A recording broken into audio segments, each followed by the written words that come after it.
Oi, gente, tudo bem? Hoje a gente vai introduzir o tema de acentuação em espanhol. Primeiro a gente vai conhecer los signos de pontuación e depois a gente vai para a nossa introdução desse tema, tá? Então, o primeiro, tilde. Tilde é o nosso acento agudo, que em espanhol é chamado de tilde, é o único acento que eles usam, tá? Então, se alguma vez você escutar essa palavra lleva tilde, é que essa palavra leva acento, tem acento, né? Ok?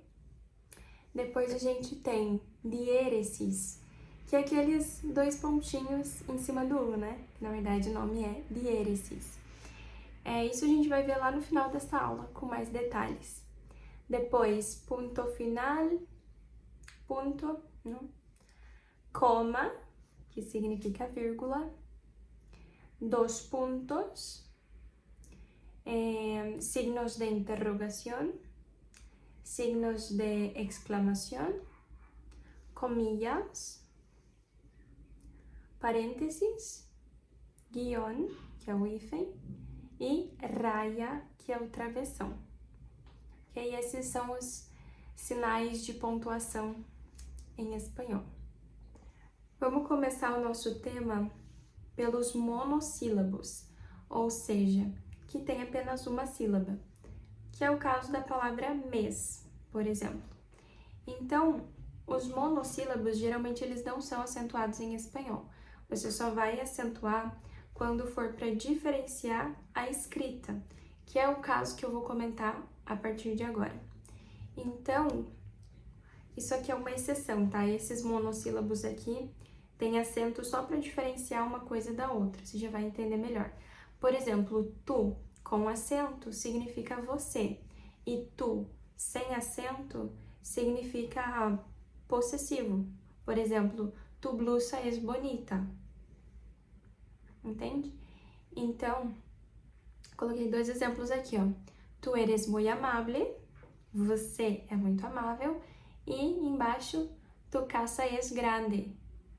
Tua casa é grande. Então, um se refere a você e o outro significa algo que é seu, algo que você tem posse, possessivo, ok? Isso também acontece em ele com acento e ele sem acento. Vamos ver os exemplos que eu coloquei aqui.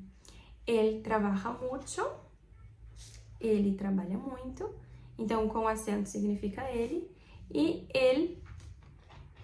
el libro está en la mesa. Aqui vamos juntar ali para pronunciar. El libro está en la mesa. Parece que virou tudo uma coisa só, né? Falei rápido. El libro está en la mesa. Aqui é o, tá? Então, o livro está na mesa. Número 3, vamos para si com acento e si sem acento. Então, o si com acento é sim. Por exemplo, si tu puedes ir a la fiesta. Né, de sim. E o si sem acento é uma condição, por exemplo, si llueve mañana, no voy a la playa, tá? Ó, os outros exemplos que eu coloquei aqui. Si quiero café. Agora a condição, si vienes, te llamo.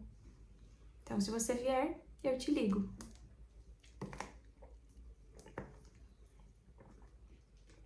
Agora a gente vai pro mas com acento e o mas sem acento.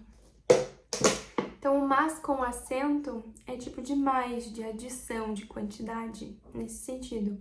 Por exemplo, quiero más café. Agora, o mas sem acento seria na mesma questão do porém. Por exemplo, queria ir, mas não puedo. Não é muito comum, tá? Na vida real é mais comum você usar pero.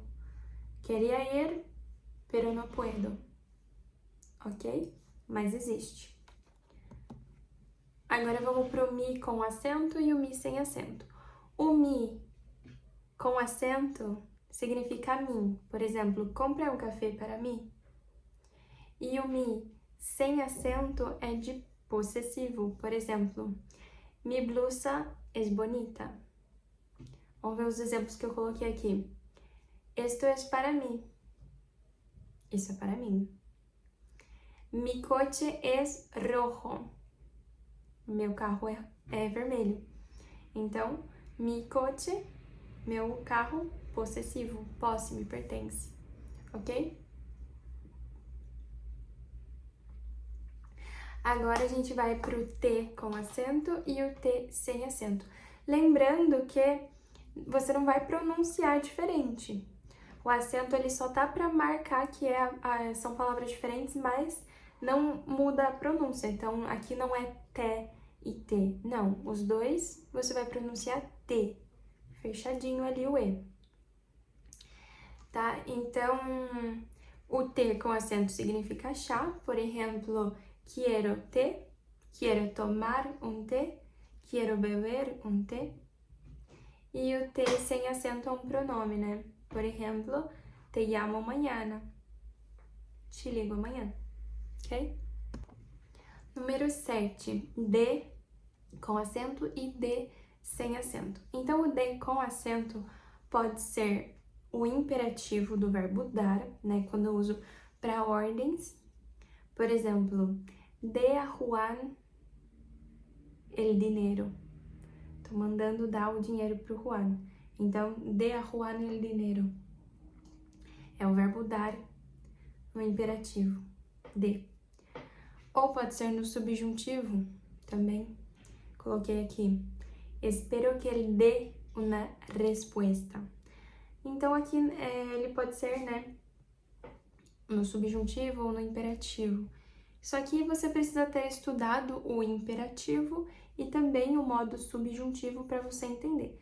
Senão, talvez fique um pouco vago na sua cabeça. Mas aqui, quando ele está acentuado, é um verbo. Agora, quando ele tá sem o acento, é algo de ligação. Por exemplo, dulce de leite. Dulce de leite, eu tô só usando ali como preposição, né? Uma coisa para ligar ali uma coisa a outra. Ou então, na frase que eu coloquei aqui, el libro de María está en la mesa. Libro de María, livro de Maria. Então, aqui não tem nada a ver com o verbo, né? Tá usando somente para ligar ali a frase como preposição. Agora vamos pro C com acento e o C sem acento. Então, pode ser o verbo saber, por exemplo, yo sé la verdad. Ou pode ser no imperativo também. Sé un buen amigo para María, ella está sufriendo. Ser um bom amigo para Maria, né? O imperativo a gente usa para dar conselhos, sugerências, ordens. Então, quando eu digo ser um bom amigo, vai depender um pouco da entonação, da frase, enfim. Mas quando eu digo ser um bom amigo a Maria, vamos dizer que eu estou fazendo uma recomendação aqui. Ser um bom amigo a Maria, ela está sofrendo. Então, seja, né? O verbo ser. Seja um bom amigo.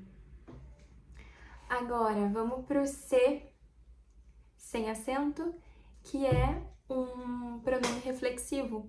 Isso aqui também a gente vai ter que ter uma aula só sobre os usos do C. Mas, enfim, como pronome reflexivo, ella se levanta temprano. Se levanta. Eu poderia usar com qualquer outro verbo reflexivo. Se cepilla, se peina, se mira, não sei, enfim. Então, esse se, quando ele tá como pronome reflexivo, ele é usado junto com verbos. Agora vamos pro 9. Aún com acento e o aún sem acento, tá? Então, vamos lá. O aún com acento é lo mismo que todavía. Mas eu prefiro usar todavia. Não gosto muito de usar o aún. Mas vamos lá para o que significa, né? Aún estou trabalhando. Ainda estou trabalhando. Veja como soa melhor quando eu digo todavia estou trabalhando. Para mim soa melhor, mas você pode usar qual você quiser. E aún sem acento, que é incluso. Eso. Por ejemplo, aún los expertos se equivocan. Aún los expertos se equivocam. Então, é como inclusive, incluso, até os espertos erram, né? Se equivocam. Agora a gente vai pros porquês. Então, o porquê, tudo junto, sem acento, eu uso para como no sentido de pois. Por exemplo, no fui porque estava cansado, ok? Estudio espanhol porque me gusta. Então, sempre que você pensar nesse porquê, ele é mesmo no mesmo sentido do pois. Agora vamos para o porquê separado e com acento. Esse a gente usa para perguntar.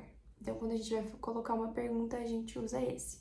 Por exemplo, ¿por qué estudias español?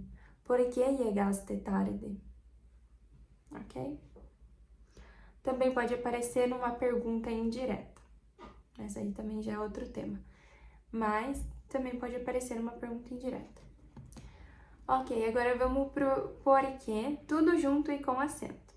Esse é um substantivo, tá? Que significa motivo ou a razão. Então, quando eu digo assim, no entiendo el porqué de tu decisión. Explícame el porqué del problema. Então, geralmente ele tem esse el junto, el porqué de algo, ok? Agora, vamos para o porquê separado e sem acento. Não é muito comum de ver, mas a gente usa numa frase, por exemplo, quando a gente escreve assim, esta es la razón por que luchamos. Então, é sempre nessa estruturazinha assim, por que luchamos, por que hacemos, por que queremos, entende? Então, la razón por la que hacemos alguma coisa. Então, ele geralmente está sempre nessa estruturinha ali que aparece, que seria uma preposição, o que e o porquê, ok? Agora a gente vai para diéresis. A gente vai para diéresis, que é esses dois pontinhos em cima do U, que na verdade se chama diéresis.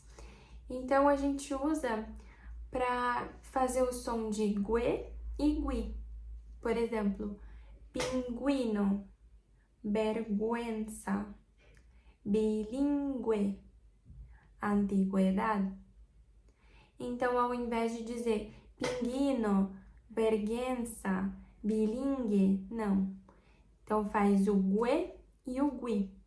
Então, pinguino, vergüenza, bilíngue, antiguidade, ok? Para isso que a gente usa la diéresis, ok?